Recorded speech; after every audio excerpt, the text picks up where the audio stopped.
6 اور 7 मई की दरमियानी शब भारत की पाकिस्तान के खिलाफ बुज़दिलाना कार्रवाई के बाद खित्ते का नया मंजरनामा उभर रहा है। पाकिस्तान ने जिस तरह मैदान जंग का नक्शा अपने हक में बदला, आलमी बयानिया भी बदल रहा है। खित्ते के चौधरी बनने का भारतीय ख्वाब तो चकनाचूर हुआ ही है, अब इसका अपना वजूद भी खतरे में पड़ चुका है। पाकिस्तान की फजाई फतेह ने जनूबी एशिया की सियासत, मईशत और फौजी तवाज़ुन पर दूररस असरात डाले हैं। तो क्या ये एक नए जनूबी एशिया के जन्म का इशारा है? आइए हम इसका तनकीदी जायजा लेते हैं। हालिया पाक भारत कशीदगी में एक चीज वाज़ेह थी कि पाकिस्तान की इखलाकी बर्तरी में न सिर्फ पूरी कौम मुत्तहिद थी, बल्कि पाकिस्तान की तरफ से पहलगाम के फॉल्स फ्लैग ऑपरेशन की आलमी बरादरी ने भी हिमायत की।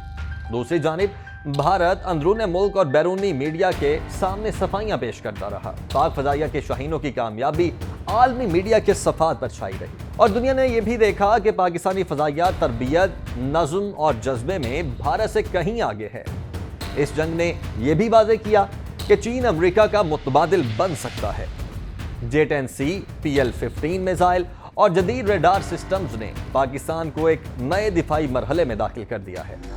तुर्की, सऊदी अरब और अरब अमारात जैसे दोस्त ममालिक ने इस वक्त पाकिस्तान के साथ खड़े होकर नई सिफारती हकीकत को जन्म दिया है। पाक फौज ने न सिर्फ पाकिस्तान की खुद मुख्तारी को यकीनी बनाया, बल्कि आलम इस्लाम को भी फख्र का मौका दिया। पाकिस्तान के तरबियत याफ्ता फजाई दस्तों के आगे इसराइल की टेक्नोलॉजी भी नाकाम हुई।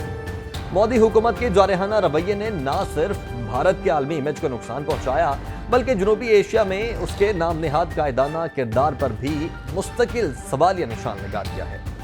पहलगाम वाक़े पर पाकिस्तान को मुर्दे इल्ज़ाम ठहराने की भारतीय कोशिश आलमी सतह पर बुरी तरह नाकाम हुई है और इस जंग में न सिर्फ पाकिस्तान की फौजी सलाहियत नुमाया हुई, बल्कि सिफारती महाज पर भी सबकत हासिल रही है।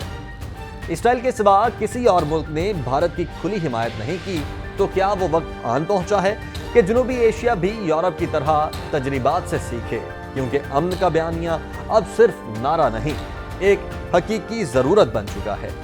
क्या हम एक पुरअमन, खुद मुख्तार और मुत्तहिद जनूबी एशिया की तरफ बढ़ सकते हैं? फैसला अब रहनुमाओं ने करना है।